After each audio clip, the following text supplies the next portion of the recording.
Fala, galera! Estamos aqui para mais um IBPEA Cast. E hoje quem nós temos, Fernanda? Marcelo Oliveira, grande advogado, sócio do escritório Cândido de Oliveira, professor orientador do Grupo de Mediação de Conflitos Empresariais da PUC-Rio e ex-presidente da CAARD e ex-diretor e ex-presidente da Comissão de Prerrogativa da OAB-RJ. E pai do Pedro e do Rafael. Eu já amo esse nome, Rafael, também. Adorei.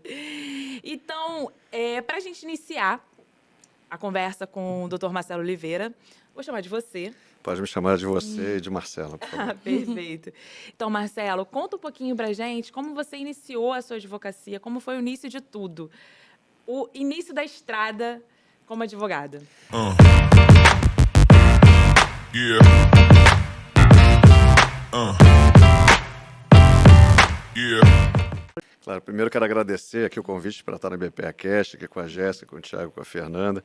Acho que vocês têm feito um trabalho muito bacana junto ao IBPEA, né? Desde as primeiras atividades, ainda antes, né, de qualquer recurso desse de gravação de podcast, mas o simples trabalho de disseminar conhecimento para a advocacia, especialmente focado em pequenos e médios escritórios, já é algo pioneiro, porque não havia, né, até o IBPEA iniciar esse trabalho, algo voltado especificamente para esse público. Então, isso é bastante importante.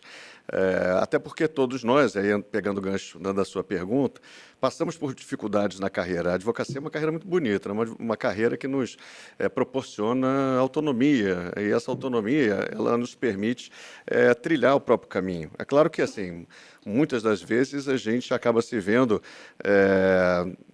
encaminhado para uma determinada área do direito, por exemplo, por conta das oportunidades que surgem, né? O cliente que eventualmente te pede assistência, você estuda um assunto, se especializa naquele assunto, passa a gostar muito, né, de trabalhar naquela área, e é natural, então, que a vida vá também, né, trazendo aí alguns desafios, né, e, naturalmente, também você se especializa em algumas áreas. Mas, independentemente do conhecimento jurídico, é muito importante que a gente tenha alguns conhecimentos também elementares, pelo menos, né, de administração, de gestão de escritório, de gestão de pessoas, de planejamento, um tema sobre o qual nós já falamos aí, até naquela época da pandemia, né, Thiago? Planejamento estratégico, né, saber como projetar o seu escritório, como identificar as oportunidades que o mercado te dá, e sempre há oportunidades, né, por mais que em determinados momentos essas oportunidades sejam mais restritas, mas sempre haverá um conjunto de oportunidades. Então, ter esse conhecimento é muito importante. Eu, na faculdade, eu entendo ter feito uma excelente faculdade, tive essa oportunidade, mas também saí com algumas deficiências, digamos assim, em termos de gestão de escritório. Procurei até durante a faculdade, Fernanda, entender um pouco de contabilidade. Eu acho importante, por exemplo, o advogado entender o básico de contabilidade, exatamente para poder fazer as suas contas pessoais, né, e as contas do escritório. Então, isso foi algo que agregou na minha vida. Mas eu rodei por algumas áreas, né? Eu passei pelo direito do trabalho, pelo direito civil, na época também do estágio. Eu estagiei em sindicatos, né, de professores, inclusive, professor da rede particular, professor da rede pública. Logo depois da formatura, eu entrei no escritório, que é um escritório de uma ótima reputação. Eu aprendi muito, um escritório muito técnico, ali eu permaneci por 10 anos. Um escritório que atuava na área civil, que atuava na área empresarial, e foi um aprendizado incrível. Trabalhei em alguns, né, temas assim bastante interessantes, em empreendimentos assim de relevo, e isso acho que me deu uma substância muito grande, né? Me ajudou muito a compreender a advocacia, compreender, né, o mercado de trabalho. Mas a partir dali, porque eu sempre gostei de uma atividade associativa, né? Desde a época da faculdade, que eu atuava, né, lá no movimento estudantil da PUC, fui presidente do centro acadêmico, depois do diretor central dos estudantes, e sempre gostei da atividade associativa. Então, em paralelo com a minha atividade profissional, eu tinha lá uma atividade associativa qualquer, né? Eu sempre me filiei, me associei a entidades que faziam atuação corporativa, sempre foi essa a minha militância. Isso para mim era importante, né? Então, ter atividade profissional, né? Aquela atividade corriqueira, mas também ter a oportunidade de estar num espaço de convivência com outros colegas, né? Promovendo outros projetos, isso para mim era também igualmente importante. E aí, isso é uma coisa que a gente pouco fala, mas fundei uma associação de advogados, né, que chegou a desenvolver alguns trabalhos durante 5, 6 anos, antes mesmo de entrar na ordem. Me associei a um grupo de outros colegas e, em 2006, né, nós ganhamos a eleição da ordem e entramos na OAB. Mas, em paralelo, então, tinha o meu escritório, né? Meu escritório de advocacia, então, depois de 10 anos, né, eu deixei ele, apesar de estar num ótimo momento, mas é porque eu queria ter essa atividade paralela. Eu tentei outras 2 sociedades, eu acho que é isso que é importante falar, né? Porque as pessoas falam muito dos sucessos, né? Mas dos percalços, das dificuldades, dos obstáculos não falam muito. Nessas 2 sociedades eu tive bons momentos e maus momentos, né? Tive que superar grandes dificuldades nessas 2 sociedades. Passei alguns anos sem ganhar dinheiro, apesar de trabalhar muito, muito, muito, quer dizer, de fazer faturamento para o escritório, mas o escritório não se pagava. Então, assim, pelo menos isso, 2, 3 anos, assim, foi uma sequência. Isso assim, gerou dificuldade financeira mesmo para mim, que só foi superada nos anos seguintes, e mesmo assim, né, a gente há todo um processo mesmo de construção disso. Mas, né, depois de passar por esses 2 escritórios, isso somou aí cerca de 8 anos, eu entrei como sócio do atual escritório em que estou, que se chama Cândido Oliveira Advogados. É um escritório muito tradicional, que era um escritório até há pouco tempo artesanal mesmo, artesanal. Toda a tradição dele era de uma banca de escritórios com até talvez no máximo 10 advogados, mas oscilando isso, às vezes menos, mas chegando mais ou menos a esse número. E, ultimamente, sim, que nós fizemos um movimento, fizemos escolha, isso com outros sócios, né, de fazer o escritório crescer em algumas outras áreas, como, por exemplo, o direito do trabalho, o direito trabalhista. Então, assim, é uma vida... Resumidamente, tem muita história para contar, mas é uma vida de altos e baixos. Não é uma vida, né, que a gente só aponta para cima, que não é uma curva ascendente permanente. Existe realmente uma oscilação profissional. E eu acho que é, sim, importante que a gente tenha consciência disso já desde o início da carreira, porque a advocacia ela pode te dar uma vida confortável, ela pode te dar uma estabilidade, mas isso não vem no curto prazo. Então, o que eu vejo, muitas vezes, alguns colegas querendo que a advocacia, num curtíssimo prazo, ela dê frutos, e não funciona dessa forma. A gente precisa realmente, às vezes, né, passar por outras situações de dificuldade para, eventualmente, atingir um momento, né, em que, né, você tenha essa estabilidade. Mesmo assim, quando você acha que você está estável, acontecem também outras situações que vão te tirando um pouco da zona de conforto, mas não estar na zona de conforto é a melhor coisa da advocacia. Com certeza. Porque o profissional corre atrás, o profissional, sabe, ele passa a procurar outras áreas de interesse, ele estuda mais, e isso nos dá longevidade, que poucas carreiras são tão longevas como a advocacia. Isso aí posso falar com tranquilidade hoje, depois de 26 anos de profissão. Poucas carreiras são tão longevas como a advocacia. Por quê? Porque a gente está sempre correndo atrás, a gente está sempre estimulado. Né? Isso faz com que o advogado ele produza mais por mais tempo e esteja mais sintonizado com os acontecimentos, com o mercado de trabalho. Quando você está numa posição muito estável, você tende, é do ser humano, né? Tende a se acomodar. Sim. Quando você tem que correr atrás, né, do prejuízo, a gente está sempre correndo atrás do prejuízo, aí a situação é bastante diferente. É verdade, eu gostei muito da sua fala, Marcelo. Hoje em dia, nesse mundo de internet, as pessoas querem as coisas muito rápido, vendendo fórmula mágica, Não tem como fórmula você conquistar tantos clientes em uma semana, a gente vê muito isso. E você trazer o que você passou, né? É aquela música, você não sabe o quanto eu caminhei para chegar até aqui. Não é fácil mesmo, mas não teve fórmula mágica, mas teve estudo, você mesmo disse.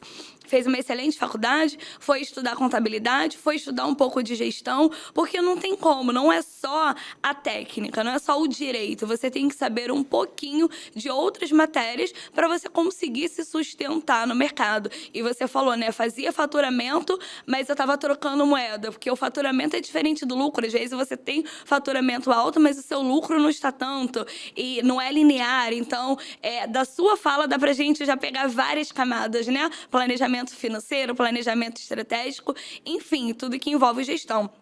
Mas o que eu queria falar, Marcelo, você presidiu a CARJ, você teve projetos incríveis, inclusive participei de alguns deles, né? Lá no Jiu-Jitsu, ganhei medalha, tá, gente?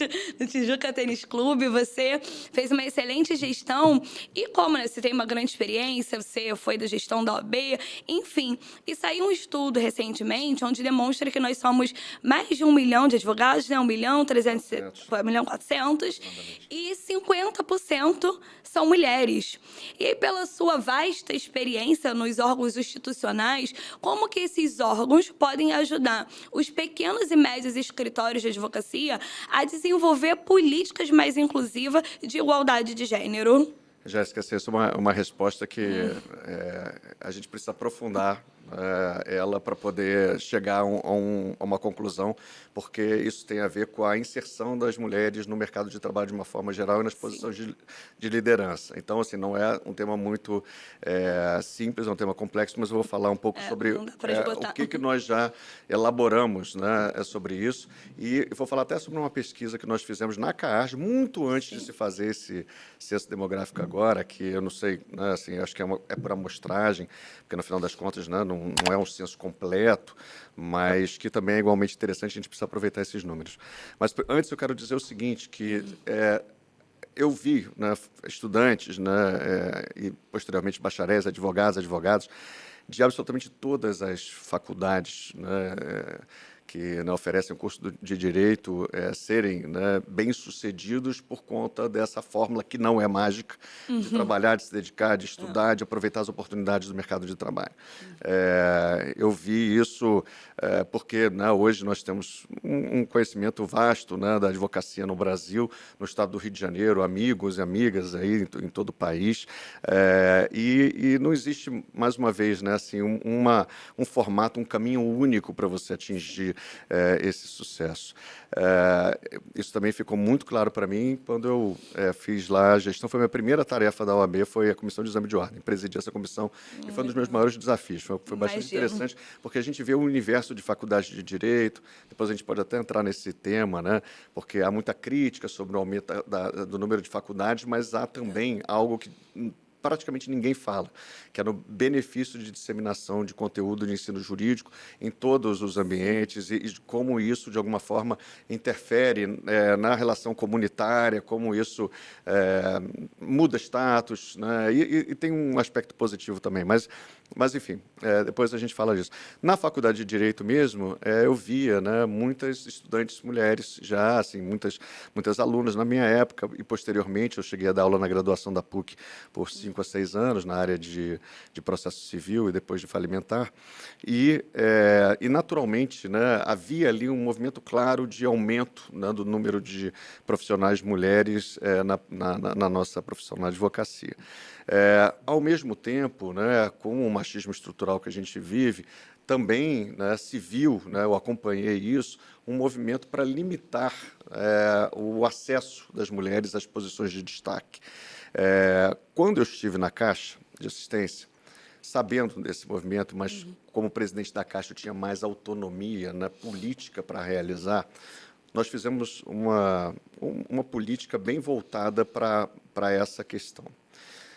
Primeiro, nós fizemos um recorte do censo mesmo, tá, de 2010, com pesquisadores do IBGE. Eu queria saber quem era o advogado. Isso que estão fazendo agora, eu fiz lá na Caixa atrás, mas, claro que assim, sem os recursos para tanto, eu só peguei o censo brasileiro e recortei ele para saber quem eram as advogadas, quem eram os advogados, quais as rendas, né, quais as faixas de renda dos advogados e advogadas, quanto ganhava a mulher advogada. E eu cheguei à conclusão, naquela época, que era 73% da remuneração do homem advogado, e eu, naquela época, divulguei isso à beça, né? Assim, isso foi um tema de trabalho nosso. Legal, Marcelo. Então, foi uma coisa que a gente já vem trabalhando desde lá de trás. E quando, né, nós estabelecemos algumas políticas da Caixa, também a gente acabou privilegiando essa questão de tentar romper essa lógica do machismo estrutural. Como? Nós fizemos uma grande campanha. Foi uma campanha que foi copiada no Brasil inteiro. E até hoje, se você jogar, né, o Globo, Caarge, e algumas das frases que nós usamos, que eram frases que nós colocamos na mídia para chocar mesmo, né, para revelar um machismo que existe entre os operadores do direito, não estou falando no escritório de advocacia apenas, estou falando de judiciário, que até hoje é fortíssimo, Sim, fortíssimo, sim, tá? Já ouvi relatos aqui de situações muito complicadas, recentes, tá? Assim, de assédio, tá? Então, assim, nós fizemos essa campanha e a ideia era essa, né? Desmistificar o papel da mulher advogada. Então, a gente usava frases como uma carinha bonita, mas você é advogada, né? Advogada com essa carinha bonita, né? Tem uma frase que era aquela vai despachar, capricha no decote. Foi uma frase que tomou, né, grande parte da mídia por conta desse impacto que promoveu. Porque o objetivo era esse mesmo. Quer dizer, a coisa da objetificação da mulher. Né? A gente expôs para mostrar o seguinte, né, assim, você precisa de respeito no mercado de trabalho. Você precisa de condições iguais, oportunidades iguais. Não é só para entrar no escritório de advocacia ou nesses espaços, é para ascender. Então, assim, como é que você faz para você dar essa visibilidade real? Você expõe isso. E você pode expor sobre dois aspectos. Você expõe sobre o aspecto negativo ou positivo. É claro que uma entidade como a Ordem deve expor sobre o aspecto positivo, né? Porque não é criando uma situação, constrangimento no escritório que isso vai acontecer. É pelo exemplo positivo que você deve liderar. Né? Então, o exemplo positivo significa vamos dar destaque aos escritórios que realmente têm uma política séria a partir de critérios objetivos para poder dar espaço às mulheres advogadas. Isso é uma política séria. A OAB de São Paulo fez um projeto assim, inclusive, né? Selo. É um selo para... Já se fala de selo na OAB do Rio de Janeiro já tem um tempão, não se implanta isso, entendeu? Então, assim, critérios objetivos. Porque assim, essa coisa de ficar dando placa, medalha para todo mundo, de dar de A a Z, para quem merece e para quem não merece. E aí, mais uma vez, não estou falando de critérios assim, subjetivos relativos à advocacia, não, mas assim, essa coisa principalmente de condecorar, né, as grandes estruturas ou, sei lá, magistrados, isso não nos leva a lugar nenhum. O que a gente precisa fazer é estabelecer, né, uma forma de dar visibilidade para os bons exemplos na advocacia. É isso que a gente precisa fazer. Está respondido? Tá respondido.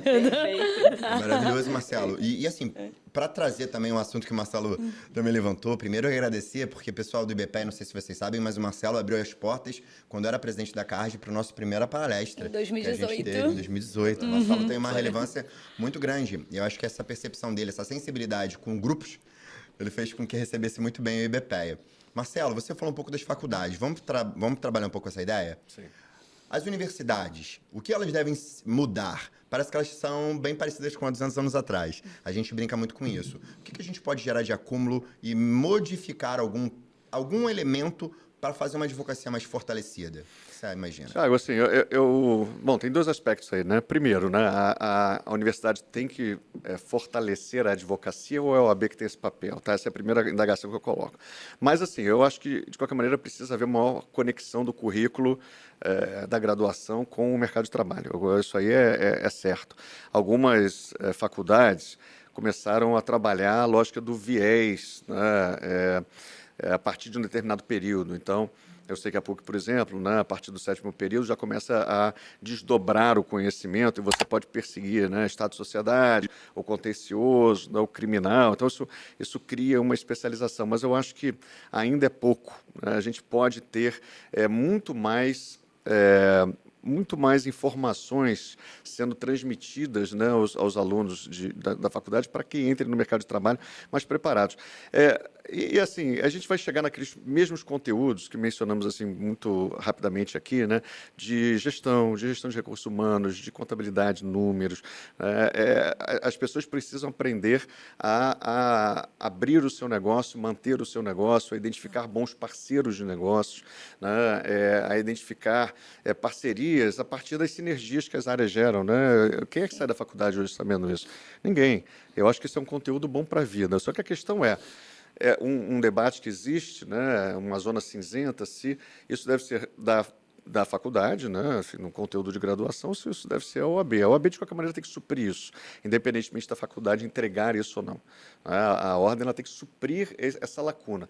E, sinceramente, entendo, né, que boa parte do esforço que a ordem faz para capacitar deveria ser voltado para isso. Né? Então, preencher gap, preencher lacuna. Né? Fazer. Eu tenho algumas ideias aqui que eu vou deixar para apresentar um pouco mais lá na frente, né? Porque senão vão ser copiadas. Porque tem uma prática de cópia assim, de muita coisa que a gente faz. Mas assim, mas tem alguns conteúdos práticos assim sabe, de atuação do advogado em tribunais. Né? Que a gente poderia, de alguma forma, desenvolver. Eu acho que isso que é essencial. Capacitação é importante, gente, é muito importante. Né? Pós-graduação, fazer uma pós, especializar. Mas, primeiro, que o mercado está muito diferente. A gente pode falar também um pouco sobre isso, especialmente por conta da questão tecnológica. Né? Está muito diferente. Mas, assim, também não adianta ficar só batendo nos mesmos conteúdos. Né? A gente precisa ter outras abordagens para poder realmente conduzir um pouco, né, o colega, a colega, a enxergar oportunidades no mercado. A ordem, ela pode... Essa é uma discussão muito interessante. A ordem, ela consegue, por si só, ampliar mercado de trabalho? Eu hoje digo que sim, tá? Mas ela, claro que não é um fator econômico tão relevante quanto outros que determinam o mercado, determinam a economia. Mas ela pode, sim, fazer alguns pequenos ajustes no funcionamento de alguns mecanismos de mercado. O exemplo talvez mais óbvio seja a tabela de honorários, e debatendo essa tabela com a sociedade, mas especialmente com a advocacia, para você ter melhores oportunidades, honorários mais justos pagos. E, assim, outros temas dessa natureza. Eu vou citar alguns aqui, tá, assim, de cabeça. Se a gente tem... o primeiro que a gente identificou na Comissão de Prerrogativas, que agora está sendo replicado pela ordem, mas, sinceramente, não acho que da melhor forma, com a contundência que deveria ser, a questão das custas judiciais. Né? Então, assim, o que a gente diagnosticou lá em março de 2023, quando nós fizemos uma audiência pública? Que houve uma queda artificial do número de ações entre 2013 e 2019, depois do 22, e acabou de divulgar agora o relatório Justiça em Números relativo a 2023. Então, o que você tinha? Você tinha no TJRJ 2.800.000 ações sendo propostas por ano. Tá? Em 2019, esse número caiu para 2 milhões. Agora, no último relatório, 2023, 2.198.000. Tá? Então, assim, mas vocês podem dizer, né, perguntar, mas por que isso aconteceu? Isso aconteceu, na minha perspectiva, de tudo que eu estudei, não é porque a litigiosidade diminuiu de uma forma geral, não é porque o direito do consumidor passou a ser respeitado pelas grandes corporações. Isso foi reduzido porque houve uma política consciente do tribunal que diminuiu artificialmente esse número de ações através da elevação do valor das custas. Você tem maior dificuldade hoje de obtenção da gratuidade de justiça para o seu cliente e você tem, né, custas absurdas, desproporcionais na sociedade, desproporcionais ao salário mínimo, desproporcionais à renda média do cidadão, desproporcional a tudo, desproporcional ao serviço que é prestado, porque taxa tem que ter contraprestação. Né? Então, assim, é o que a gente aprende em direito tributário, não é isso? Então, assim, houve uma diminuição artificial. Se você faz uma crítica contundente a isso, permanente, pelos instrumentos certos, e você consegue, de alguma forma, regular isso, ou outros setores de organização do Poder Judiciário, você amplia mercado, concorda?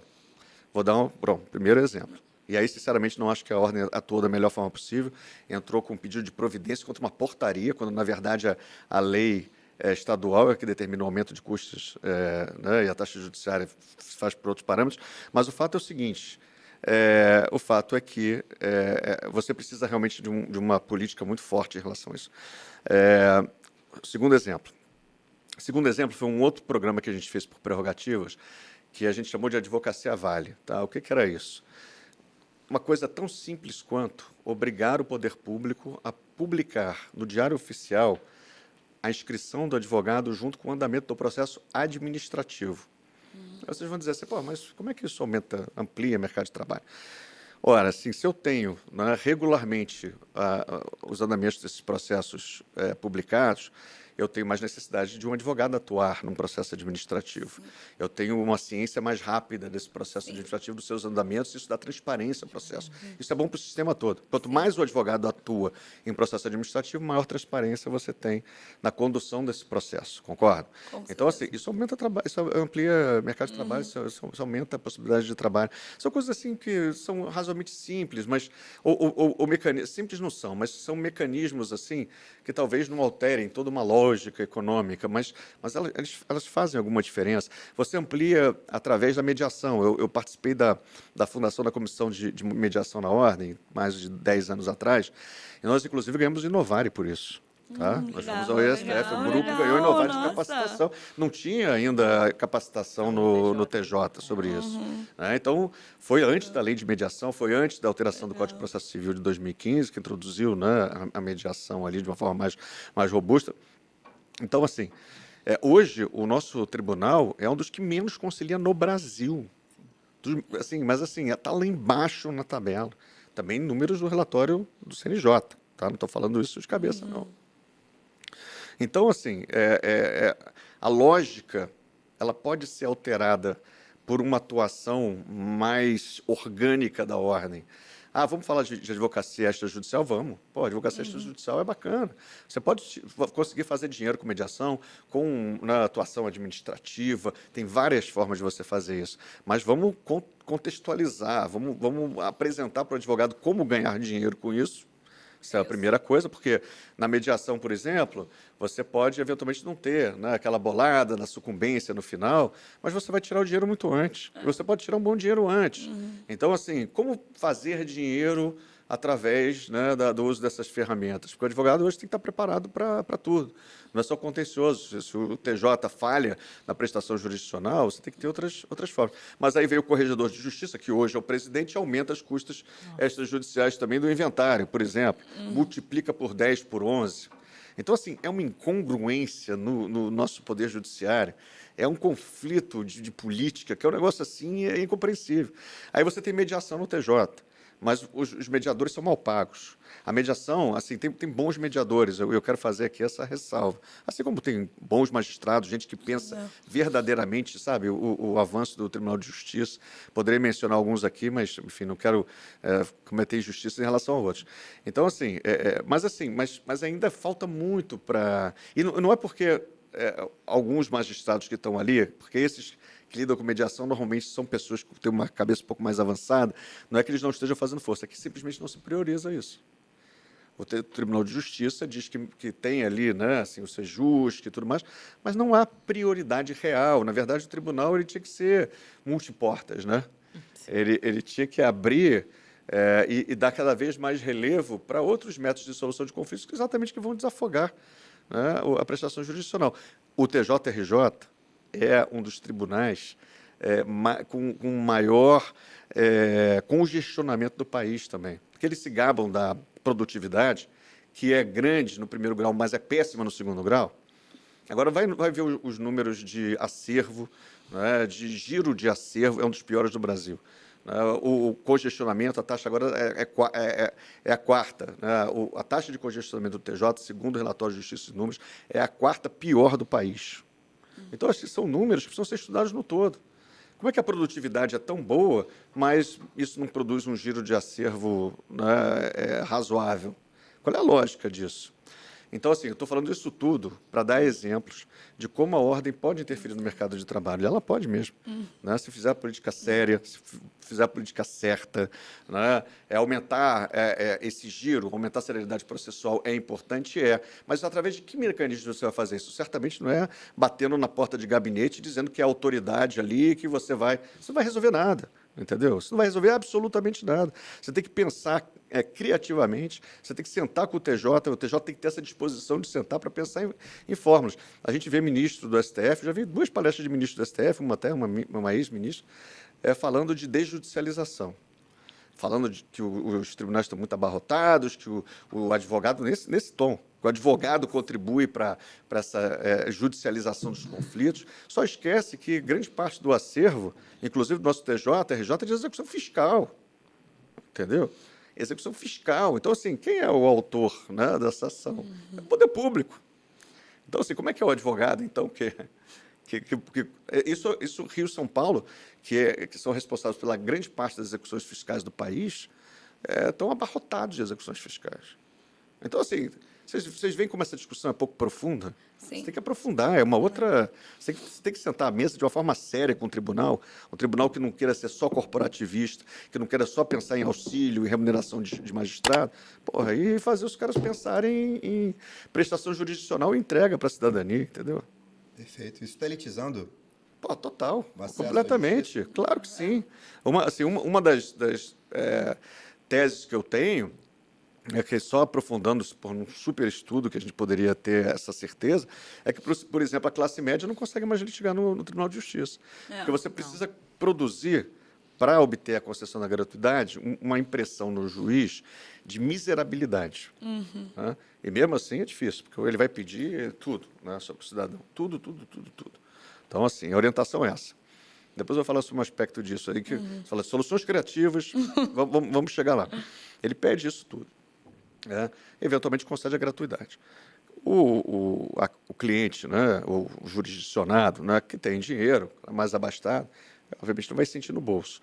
Mas a classe média, principalmente o assalariado, o trabalhador, tem renda, mas não é uma renda compatível para pagar taxa e custo judiciário no patamar que está sendo exigido. Gente, a gente está falando de recurso inominado, de juizado especial, de R$9.000, de 10 mil, entendeu? De 8, 9, 10 mil reais. Juizado especial, para depois a condenação ser de 400, 500. Olha a loucura que é isso. Olha a loucura que é isso. Está tudo errado, entendeu? Você tem que ter um debate sério na sociedade. E a verdade é a seguinte, infelizmente, poucas mídias do Estado do Rio de Janeiro falam isso em relação ao TJRJ. Se vocês forem reparar, as mídias que falam sobre isso são as mídias de São Paulo, em relação ao TJ, de Brasília, em relação ao TJ, aqui do Rio de Janeiro. Poucas mídias do Rio de Janeiro falam sobre essa questão. Só que isso é uma questão vital. O judiciário ele não é, né, de uma forma criticado positivamente, né? Assim, ele precisa funcionar, ele precisa entregar para a população. Aí eu dizer, tem formas criativas de resolver isso. Vou já antecipando, é complexa, porque você teria que mudar a lei e tudo mais. Mas, assim, hoje eu questiono porque a própria atividade, né, de cobrança de custos pelo tribunal precisa passar pelo crivo do juiz. Porque a gente perde um tempo enorme fazendo uma discussão sobre custos. Hoje mesmo, assim, eu estou numa discussão atualmente, né, de um cliente que teve que recolher custas de R$40 mil. Caramba. Aí vocês vão dizer, porque ele é rico. Não, todas as economias dele são conteúdo econômico da nação. Por quê? Porque ele colocou todo o dinheiro dele da vida inteira, ele é aposentado, colocou todo o dinheiro da vida dele num fundo, esse fundo quebrou, suspeita de fraude, e agora ele tem que arrumar R$40 mil para pagar. Bom, aí vai para... Vai na petição, né, assim, junto à greve e tudo mais, recolhe lá os custos da taxa judiciária, R$40 mil, aí volta do cartório.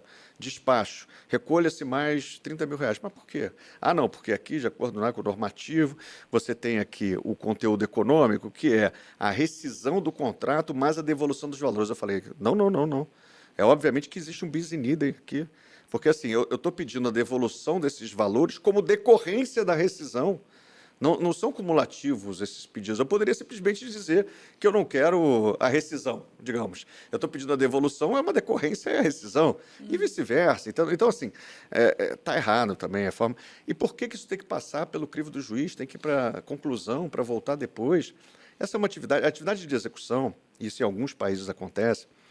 Quem fala muito sobre isso é o Alexandre Câmara, que é uma pessoa assim, que tem uma visão, né, sobre evolução do Poder Judiciário e tudo mais, e veio do Quinto Constitucional, né, para vocês verem como o Quinto Constitucional é importante.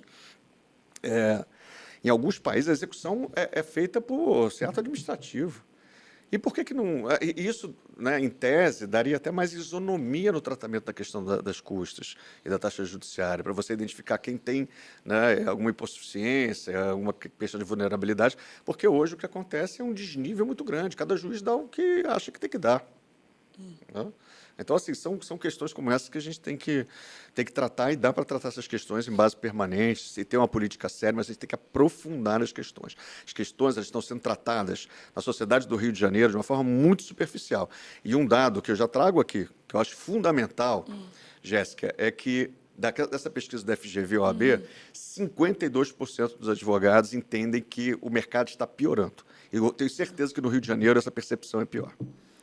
Fernanda, antes de passar para você, que o Marcelo trouxe um tema e ele está nesse lugar agora, para depois a gente continuar na trilha. Claro. Marcelo, 18 anos atrás, mais ou menos, quando o meu escritório começou, eu via, e eu me vali disso, muitas ações trabalhistas e consumidor com a indenização, naquela ideia ainda de indenização, poder ganhar no êxito, construir um mercado.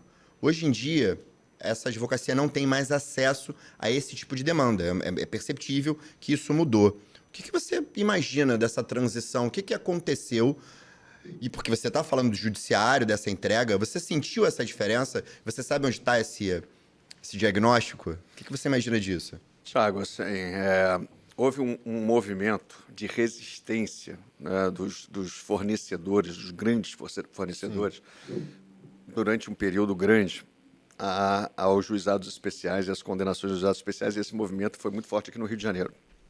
Não é que não tenha acontecido em outros estados, mas ele aconteceu de uma forma bastante planejada aqui no Rio de Janeiro. Tá? Então, essas grandes corporações, né, muitas de telecomunicações, naquela época, se aproximaram do judiciário, né, fizeram debate, propuseram debate, Brasil afora, no judiciário, para tentar conter, né, essas sanções, para conter essas condenações por, né, vícios de serviço, de produto, né, e condenações, enfim, nessa matéria do direito do consumidor, e foram exitosos. Né? Foi editada uma súmula, essa súmula ela passou, né, muito tempo em vigor, que é a tal da súmula do mero aborrecimento, que foi eventualmente revogada, mas ela, na prática, continua sendo aplicada. Né? Quer dizer, o conteúdo continua sendo aplicado.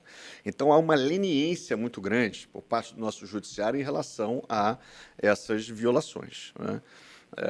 E o juizado especial acabou sendo uma máquina de moer ali, né? Assim, advogados, partes, né? Porque você não tem parâmetros bem organizados, um balizamento, né, técnico para lidar com cada uma das situações. É claro que a gente também não pode condenar, né, enfim, indistintamente, né, precisa haver uma análise de cada uma das situações, de cada causa de pedido, isso é absolutamente fundamental. Mas, assim, o problema é que houve uma política forte, né, dessas empresas, e isso acabou gerando um desmantelamento dos juizados especiais. Então, assim, hoje, dificilmente você tem um colega, né, que consiga exercer sua profissão só, né, e tirar seu sustento só de juizado especial. Muito difícil, isso é muito difícil. Aqui eu estava até vendo que a revogação da súmula 75 foi em 2018.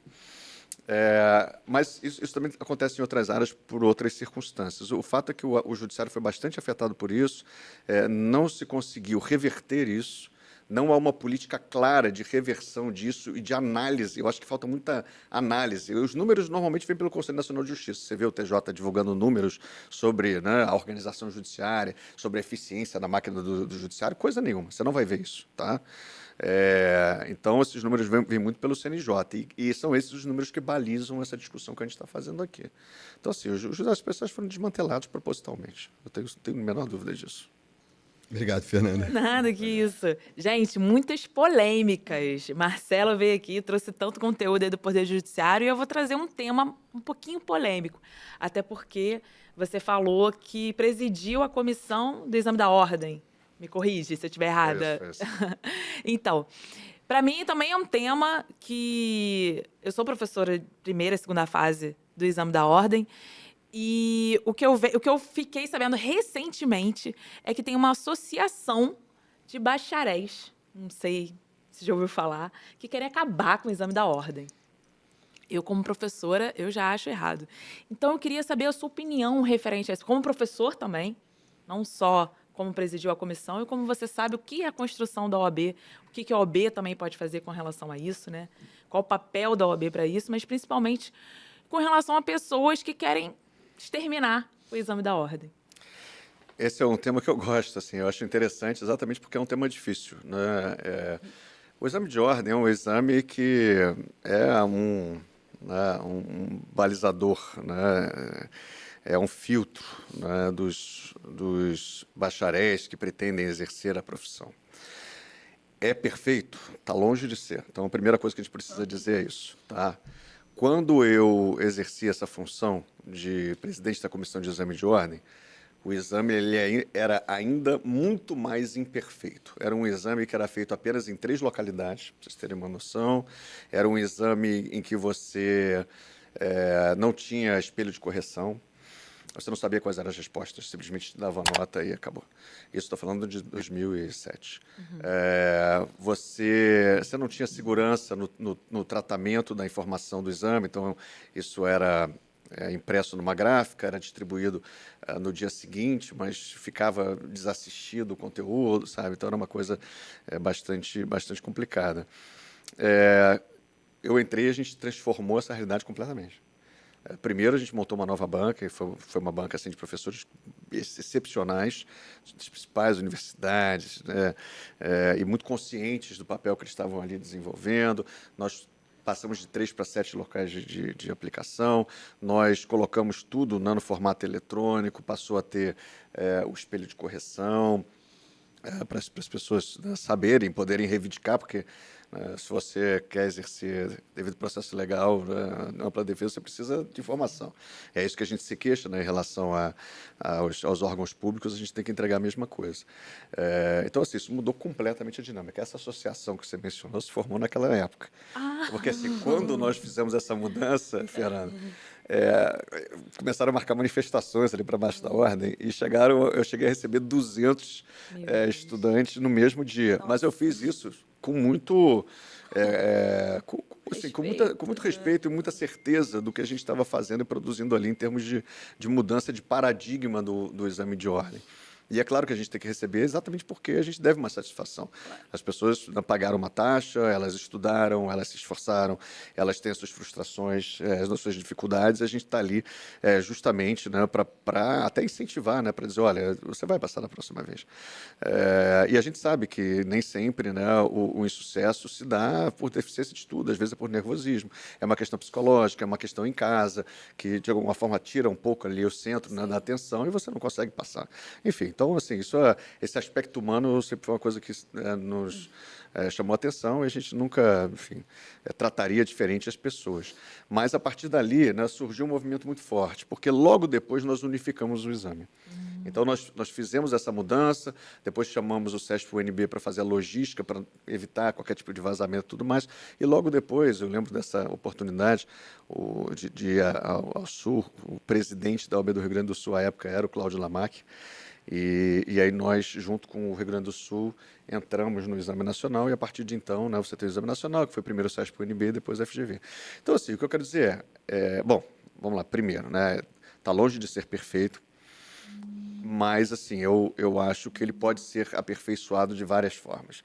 Uma dessas formas de aperfeiçoar o exame é você ter um maior controle por parte até da ordem, né, da formulação das questões, né, você ter uma participação mais ativa da advocacia, né, na formulação dessas questões, para que elas sejam bastante aderentes à realidade do advogado. Então, eu acho isso importante. Agora, sim, acabar com o exame de ordem é uma pauta extremamente radical. A gente sabe por onde vêm essas pautas e que, sinceramente, não vai ajudar em nada. Eu acho que se tem algo que fortaleceu a advocacia, e eu notei isso fazendo entrega de carteiras, foi o exame de ordem. Porque era muito nítida a diferença daqueles que tinham suado a camisa para passar no exame e estavam orgulhosos ali de receber sua carteira. Porque quando a gente sai ali com orgulho do esforço que a gente fez para obter a carteira, aquilo ali não é um mero exame psicotécnico, não é um mero, né, exame para você obter a sua CNH e tudo mais, uma mera formalidade, você vê a profissão diferente. Então, entrar na profissão com aquela carteira vale mais. E a gente precisa fazer com que essa nossa carteira sempre tenha maior valor. Isso é muito importante, né? Assim, incutir essa mentalidade na cabeça de cada estudante, sabe? De cada bacharel que está fazendo o exame e que vai depois ter a carteira.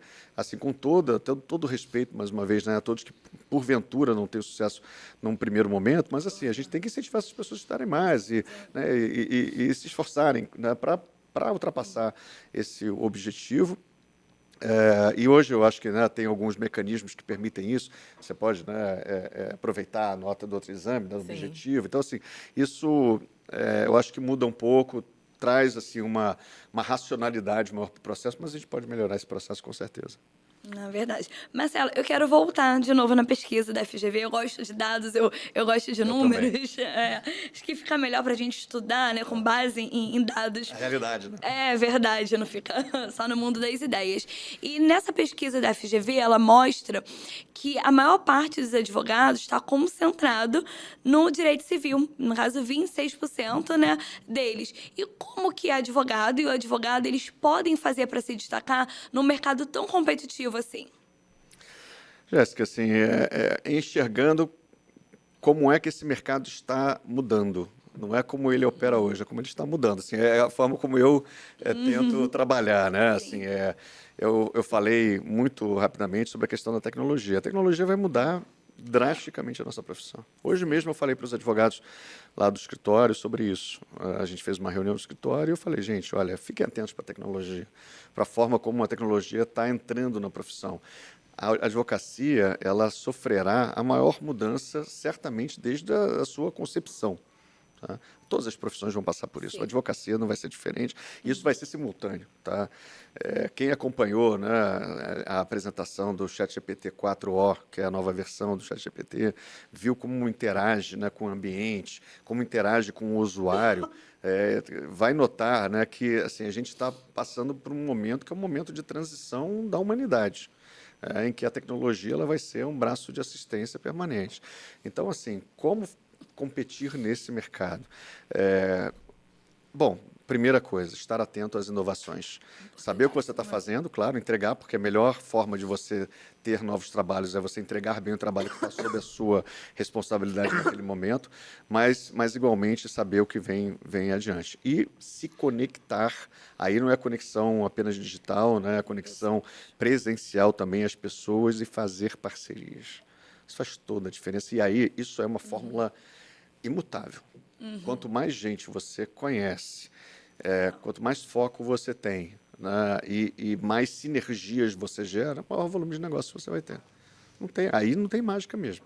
Capacitação é importante, né, você ter referências, né, em outros profissionais, ou se tiver alguém que te pegue pela mão, né, e abra os espaços para você. Isso é muito bacana, isso é uma forma saudável de você ter razão, porque essa é uma mentoria real, né, não é só, não, dá aula aqui, virtual, não é. É você realmente pegar aquela pessoa e ter um movimento permanente de observação, né, de como essa pessoa trabalha e o que existe de espaços para você, porque a experiência acaba te dando um pouco mais de elementos para você conseguir enxergar o mercado de trabalho. Essa é uma forma, né, de você entregar, né, algo real. Sobre isso, eu lembrei de um projeto da AB São Paulo, né? Daquela incubadora, que ela faz justamente isso. Porque, assim, uma mentoria, você chegar e falar ali, marketing isso não surte tanto efeito, assim, é até importante, óbvio, eu estudo, mas essa informação você tem em todos os lugares, né? Tem que ser muito mais profundo. E a OAB de São Paulo tem um projeto muito legal nesse sentido. Thiago? Com base nesse número dos dados que a gente está falando da FGV OAB, Conselho Federal, eu queria trocar alguns dados com você, Marcelo. Atuação profissional em regime de trabalho. 72% da advocacia atua como autônomo. Não tem nenhuma sociedade unipessoal constituída. Desses, 51% estão em um home office. Como é que você está vendo esse novo modelo de trabalho? Como é que você está vendo? Qual é o impacto disso na sociedade do mercado da advocacia? Vou falar sobre os dois temas, assim, e eu vou tentar unificar um conceito comum. Eu acho que você se isolar é ruim, tá? Eu acabei, né, corroborando com o que eu acabei de dizer, que você precisa gerar sinergias através de contatos presenciais, porque a videoconferência, ela não resolve determinados temas, ela pode, assim, objetivamente tratar de um aspecto profissional, de um aspecto do trabalho que você está executando, mas ela não produz aquele, né, caldo de informações necessário para você gerar novas oportunidades. Então, pronto. Isso, assim, eu acho que isso é um conceito comum. Então, essa é uma realidade que a gente tem que tratar, mas como é que eu acho que a ordem dos advogados, né, a advocacia de uma forma geral deve se organizar, e como a ordem pode interferir? de alguma forma, gerando essas sinergias, né? Criando modelos, né, de participação que não sejam simplesmente passivos, tá? O que é um modelo passivo? O modelo passivo é um que você assiste, as outras pessoas falam porque se dizem autoridades no tema. Tá? Você precisa criar modelos de interação e integração. Então, isso significa que as pessoas elas precisam ter oportunidade de falar sobre elas para que outras pessoas escutem e haja o retorno. Então, a partir disso, você começa a tentar oficializar essas relações de parceria em sociedades de 2 ou 3 advogados, que eu acho que esse é um dos, né, temas do IBPEA. Não é só lidar com os que já existem, mas como eu posso formalizar a minha sociedade para gerar sinergias e eu ter meu desconto, né, do imposto de renda, um imposto de renda mais barato que o de pessoa física, né, eu poder entrar no Simples, que foi uma conquista, né, da Ordem, do Conselho Federal. Então, como é que eu posso fazer isso, né? Porque, sem dúvida nenhuma, que o autônomo ele é desassistido, ao passo que o advogado que já tenha um parceiro de negócio, né, que o complemente, ele já vai ter mais facilidades, ele já vai ter mais apoio, vai ter um ombro amigo, né? Então, assim, estimular a criação de sociedades pluripessoais é fundamental, fundamental. E uma outra coisa, exatamente pelo mesmo motivo, eu não gosto de home office. Eu falo para todos os advogados e advogadas, eu sei que tem muitos escritórios que trabalham com esse regime. Lá mesmo, lá no escritório, né, assim, tem uma parte dos colegas que fazem home office, mas a gente faz questão que eles estejam no escritório pelo menos uma parte da semana. Não é assim que, né, assim, porque o home office realmente resolve algumas coisas, para muita gente é cômodo, mas é um comodismo perigoso. Tá? Porque você não interage com os outros advogados, você não gera essas novas oportunidades. É exatamente no contato, é no almoço que você vai chegar. Poxa, acabei de lembrar que fulano é de uma empresa tal que eu acho que ela está precisando dos nossos serviços. Pô, mas eu não faço, você faz? Pô, eu faço. Pô, que bacana. Então, assim, isso é que gera negócio. Não tem outra forma de fazer. Então, assim, eu acho o home office muito, muito perigoso. Muita gente já está revertendo essa tendência, né? Então, se fizer, faça isso, né? Peça, assim, né, para o advogado, para o empregador, para o sócio do escritório, quem quer que seja, o dono, né, o sócio da empresa, para fazer isso no regime híbrido, né, para ficar no home office, mas também ficar no presencial, porque eu acho que dessa forma você vai ter mais chances de ser valorizado na sua equipe, de aportar mais, de ter mais ideias e daí por diante. E, Fernando, antes de passar para você, eu queria falar 2 coisas. Primeiro, porque isso é um impacto muito maior. O home office é positivo para grandes estruturas que barateiam o seu custo. Mas para a gente que é pequeno, a gente precisa estar junto, né? O distanciamento causado pela pandemia, agora, que bom que não é mais necessário. Marcelo estava falando uma coisa e eu lembrei que, pessoal, a gente está gravando no dia 29 de maio e que é dia do geógrafo. E eu lembrei de uma frase do Milton Santos, que fala um pouco sobre essa questão das estruturas. Nesse período histórico, a crise é estrutural. Por isso, quando se buscam soluções não estruturais, o resultado é a geração de mais crise. E tem tudo a ver com o que o Marcelo estava falando. Por isso que eu queria trazer essa frase para complementar. Você ama porque uma a gente, frase, né? eu adoro frases, mas porque na verdade tem muito a ver com a gente mudar na estrutura. Eu acho que isso vai fazer a gente conseguir entregar mais para a advocacia. Obrigado, Fernando. Eu estou sempre Pode cortar à Thiago, vontade. assim, o que você falou é absolutamente fundamental. Assim, você traduziu de uma forma até mais sofisticada aquilo que eu falei de aprofundar os temas, né? Você precisa lidar estruturalmente com os problemas. Tá? E o que eu vejo é, muitas vezes, as políticas que são aplicadas para a advocacia serem conjunturais e, muitas vezes, com uma perspectiva eleitoral. Tá? Assim, muito pouco tempo se dedica a realmente aprofundar isso. Vamos estudar esse tema, vamos pesquisar, vamos pegar números. Por isso que esse censo da FGV-OAB, que finalmente se organizou, é importante. Você sabe qual é um dos problemas que a gente tem? Né? É de aplicação dos planos de valorização. Porque eu sempre briguei por essa, né, organização, de forma que você possa enxergar o advogado, enxergar a advogada mulher, enxergar a pessoa com deficiência, enxergar, né, a questão racial dentro da estrutura da advocacia. Se você não tem esses dados, como é que você vai fazer política? E isso é verdade. A gente está fazendo... A gente não, a OAB do Conselho Federal está fazendo lá esse estudo, né, que é um recorte de censo, enfim. Mas a verdade é que ela também não consegue individualizar isso. Cada seccional tem que fazer esse estudo. Não é? Esses números não bastam também. Você precisa saber aqui no Rio de Janeiro quem são essas pessoas. Falar, mas são 150 mil ativos, faça com 150 mil. Marcelo acabou dando um spoiler falando sobre home office. nos dados do estudo, falou também sobre os advogados autônomos. 72% atuam como autônomos e 51% atua como home office. Mas eu não quero falar só sobre isso, ainda mais o mundo pós-pandemia. Eu quero falar um pouquinho sobre o bem-estar dos advogados, sobre a saúde mental, que eu vejo muita reclamação sobre isso, memes na internet sobre isso. E qual foi o dado que trouxe esse estudo? O bem-estar e satisfação foi 54% satisfeitos com a atividade advocatícia. Eu achei um pouco mentiroso pelo recorte que eu tenho de tantos advogados que eu conheço. Mais da metade dos advogados estão felizes com a advocacia. Qual a sua impressão sobre isso, sobre a saúde mental do advogado? Esse é um tema que eu gosto, porque eu que passei bom. 6 anos na Caixa de Assistência. Quando eu cheguei na Caixa de Assistência, ela ainda era os estertores, né, do plano de saúde. O plano de saúde já tinha sido desativado, né, já tinha sido vendida a carteira muito tempo antes de eu entrar para a Unimed, do plano de saúde de autogestão da Caixa de Assistência, e a advocacia ainda enxergava a Caixa como provedora de serviço de saúde. Né? Quando eu entrei na Caixa de Assistência em 2010, nós começamos a trabalhar, perdão, em 2013, nós começamos a trabalhar, primeira organização do serviço, né? Você fala de estrutura, fala, vamos lá, o que é a Caixa de Assistência? Primeiro, antes de mais nada, as pessoas não sabiam o que era a Caixa de Assistência. Então, a gente cunhou a seguinte frase, né? O seguinte bordão. A OAB, ela cuida dos advogados da porta do escritório para dentro, a Caixa cuida dos advogados da porta do escritório para fora. Eu já vou chegar no teu ponto, tá? Então, assim, o que isso significa? Significa que o advogado ele não consegue trabalhar, eu posso dar todos os instrumentos para ele trabalhar. Posso dar oportunidades, posso fazer com que ele enxergue essas oportunidades, mas se ele não tiver bem de saúde física e mental, ele não trabalha. Se ele tiver com dificuldade em casa, a gente começou a planilhar isso, começou a entender isso um pouco melhor, de uma forma mais específica também, é outra coisa que precisa ser feita com aprofundamento, ele não vai render tanto no seu escritório de advocacia.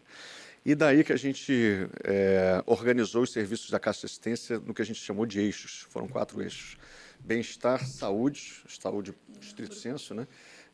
Cultura e assistência social. Então, vou falar do bem-estar por último. Na assistência social, a gente organizou grupos de assistentes sociais, era um grupo espetacular, a gente fazia rodas de reunião para falar de violência doméstica, né, de violência que atinge as mulheres, isso em algumas subseções. Esse projeto começou no Meier, inclusive, depois a gente reproduziu. A gente, né, usava a assistência social para identificar a hipossuficiência, para dar benefícios, e a gente deu um volume bastante grande de benefícios.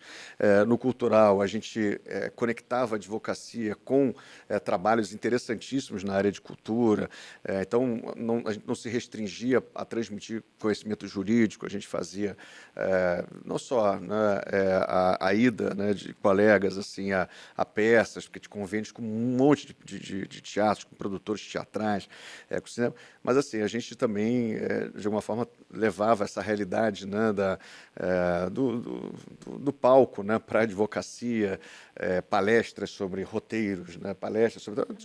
A gente tinha um convênio com o Teatro Eva Hertz, ali da Livraria Cultura, em que, né, isso era trabalhado. Então, assim, tinha atividades culturais assim, bastante expressivas.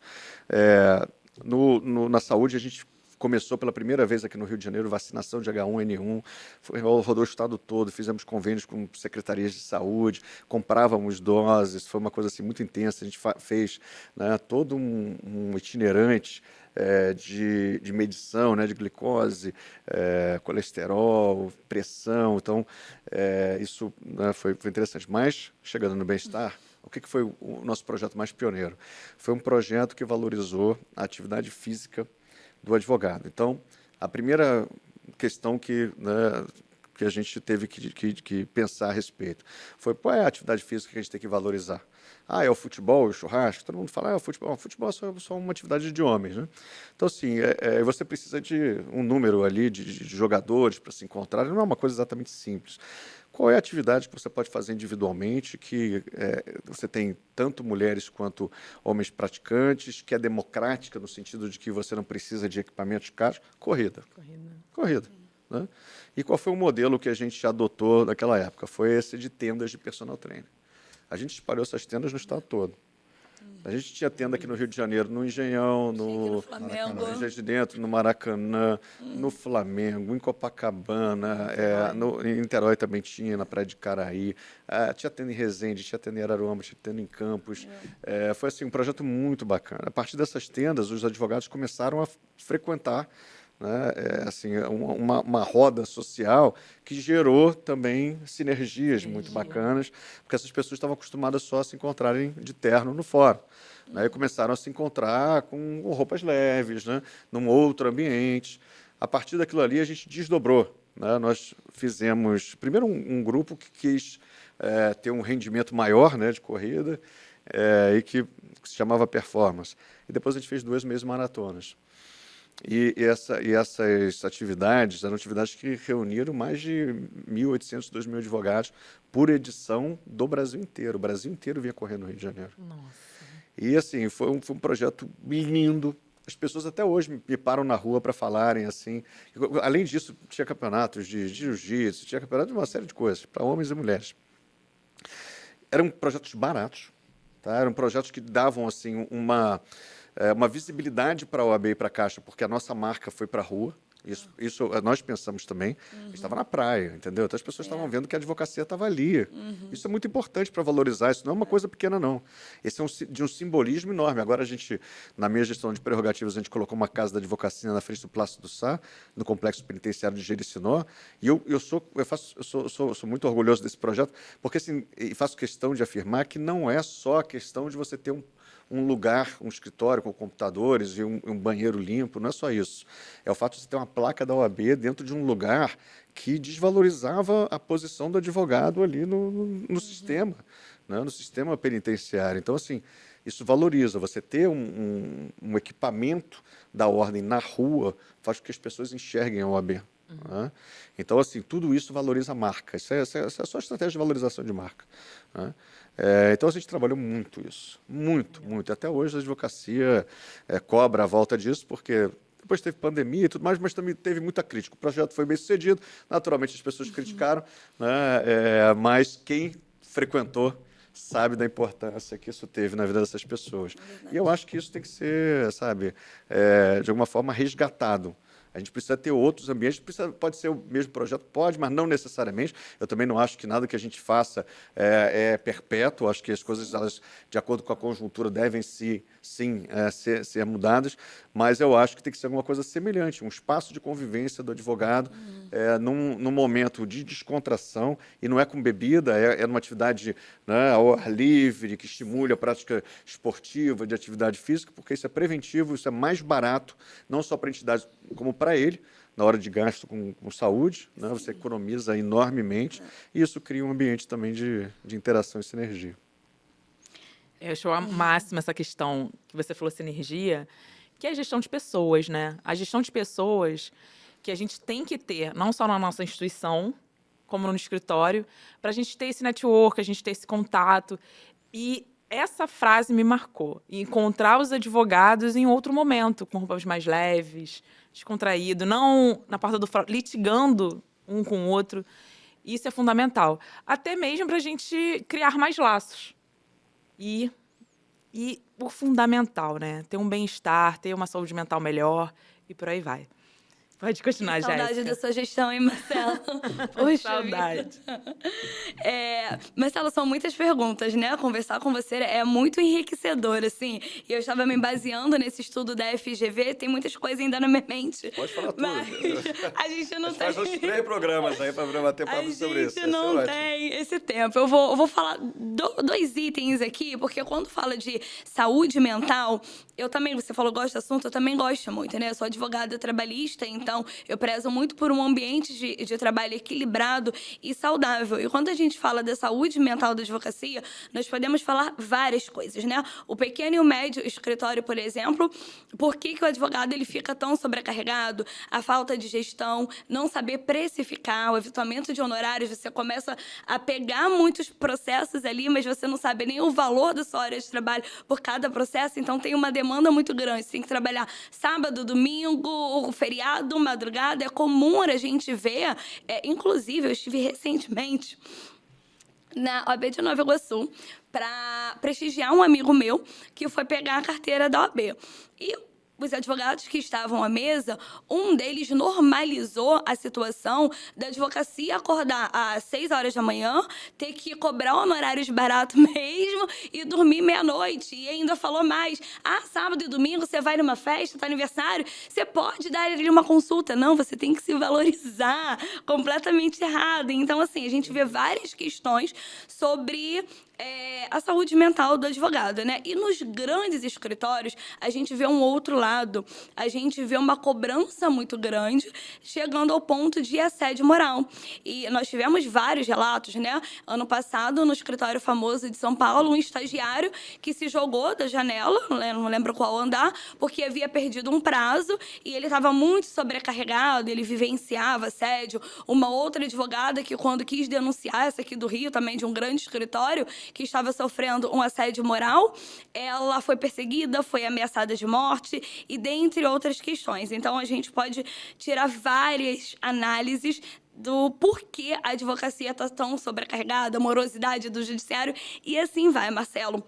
E quando a gente fala do assédio, as pesquisas elas mostram que as maiores vítimas são as mulheres e mulheres pretas. Então, a primeira questão que eu queria abordar com você é como as instituições elas podem ajudar na prevenção dos assédios, principalmente dos grandes escritórios, Marcelo, porque a gente vê que, na verdade, a OAB está apoiando os grandes escritórios, sabe? Como assim? Não era para ser ao contrário? Mas eu vou aproveitar assim, o gancho assim, para finalizar, que eu também queria falar só mais um pouquinho da pesquisa, eu juro, é a última. Já que eu Só não falei... deixa eu esquecer de todas as perguntas, porque todas essas são interessantes, só isso já renderia assim, bastante, Sim, é verdade. bastante conteúdo. Um episódio. Um episódio todo, é verdade. A pesquisa da FGV, ela mostrou que no universo de 1.300.000 e pouquinhos advogados, apenas 30% da advocacia ela é preta, negra, parda, né, que tá ali junto. Por quê? Você não acha um dado baixo? E qual é o papel das instituições nisso? Pronto, Marcelo, é o último. Bom, vou tentar lembrar de tudo que você falou para introduzir o primeiro tema, né, do assédio. Como é que as instituições podem funcionar, né, de uma forma assim, bastante concreta. Primeiro, como eu disse antes, enaltecendo os bons exemplos, tá? Enaltecendo mesmo os bons exemplos, colocando isso na mídia, né, dizendo como deve ser. Qual deve ser o exemplo a ser seguido? Não fazer vista grossa ao que acontece, é você parametrizar as coisas, de forma que você tenha o bom e o mau exemplo. Quem está num extremo, quem está no outro. Porque eu tenho certeza que você vai encontrar, inclusive entre grandes escritórios, bons exemplos. Tem muito escritório que assim, não apoia essa questão, né, de você precarizar a mão de obra, é todo mundo seletista. Também tem. Então, assim, você precisa separar realmente o joio do trigo. Isso é muito importante. Porque senão a gente acaba, sabe, também fazendo uma política superficial. Segundo, a ordem ela pode, por exemplo, né, através das suas comissões, seja a comissão de pequenos e médios escritórios, para pequenos e médios escritórios, ou enfim, qualquer outra comissão afim, ela pode se propor a fazer algum tipo de treinamento. Por que não? A ordem fazendo treinamento nesses escritórios, batendo na porta do escritório é o seguinte: olha, a gente vai fazer aqui um selo, a gente vai dizer aqui no nosso site quais são os escritórios que se submeteram a esse treinamento. E qual o problema de você se submeter a um treinamento? Assim, eu duvido que a grande maioria vai abrir as portas. A grande maioria vai dizer, claro que eu não quero assédio aqui. Claro, eu posso ter feito vista grossa, mas eu não quero que institucionalmente isso seja um problema para mim. Ninguém quer, entendeu, receber essa peixe. Então, assim, pode entrar. Pode. A questão é que não quer. Não mesmo. São coisas diferentes. Então, se você fizer uma política bem estruturada, bem organizada, dizendo, olha, uma parte aqui desse meu programa inclui um treinamento sobre questões de assédio nos escritórios. Vamos fazer? Vamos fazer. Dá para fazer, entendeu? Inclusão de pretos e pardos nos escritórios de advocacia. Isso tem muito a ver com a questão de mercado, né?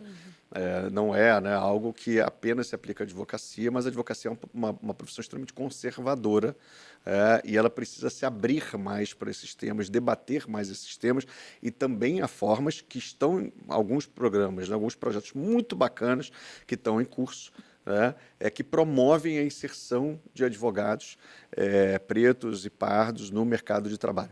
Também não vou mencionar assim, muitos detalhes, porque isso é uma coisa muito bacana, que eu sei exatamente, né, quais são as organizações e instituições que estão trabalhando isso, porque é alguma coisa que a gente pode dar uma maior dimensão via OAB, via institucional. Legal. Tá?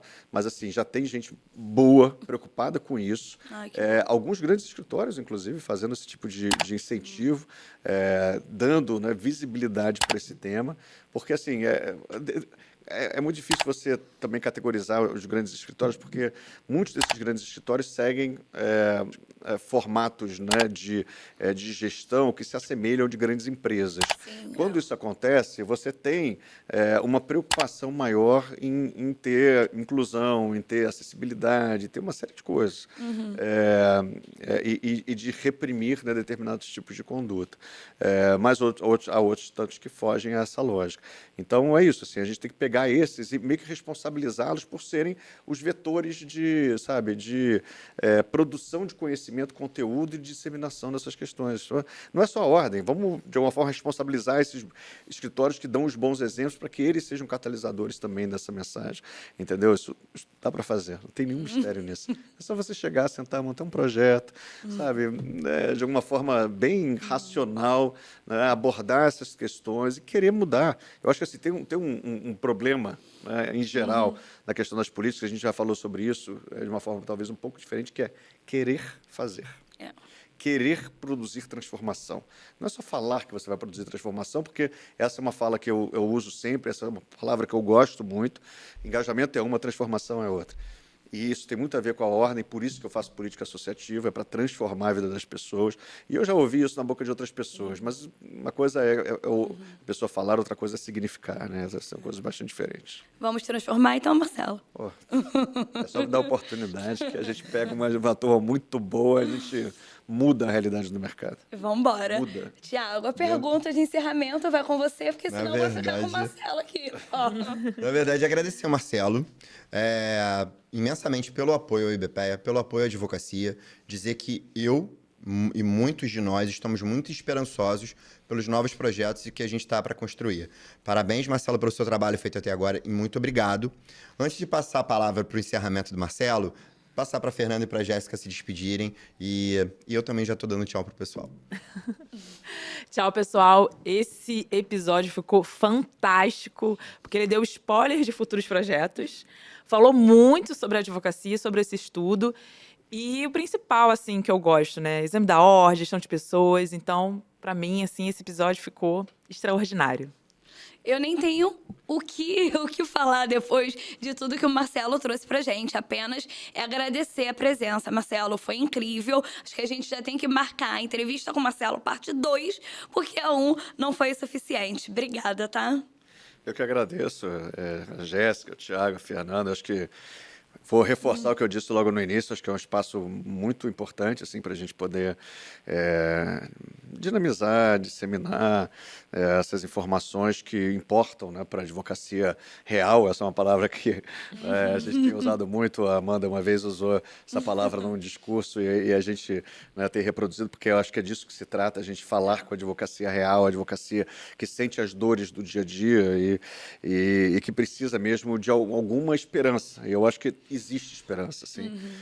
Porque a humanidade, ela sempre, se quiser, né, ela consegue desviar os cursos dos rios, né, e levá-lo para onde, né, você tem uma maior necessidade, né, de uso daquele recurso. Então, é a mesma coisa aqui. É só você chegar, organizar e, sabe, colocar pessoas interessadas, né, à frente dessas organizações para que, né, isso, de alguma forma, possa ter uma maior repercussão e possa impactar positivamente na vida das pessoas.